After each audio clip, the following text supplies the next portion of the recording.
गृहिणीला रोज वेगवेगळ्या प्रकारच्या चपात्या बनवाव्या लागतात. कधी फुलके, कधी तेलाच्या चपात्या, कधी वेगवेगळ्या प्रकारचे पराठे बनवावे लागतात. थोर कवयित्री बहिणाबाई यांनी कष्टाचे व यशाचे सार सांगितले आहे.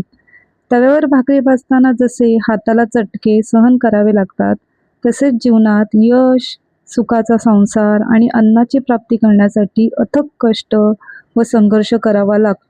संसार हा तवा चुल्यावर असतोच, म्हणजे संसारातील अडचणींवर मात करूनच सुखाचा आस्वाद घेता येतो. ह्या व्हिडिओमध्ये मी 4 वेगवेगळ्या प्रकारच्या चपात्या बनवून दाखवल्या आहे.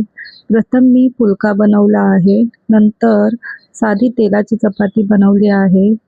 पराठे बनवताना आपण त्रिकोणी चौकोनी आकार देऊन पराठे बनवतो. धन्यवाद.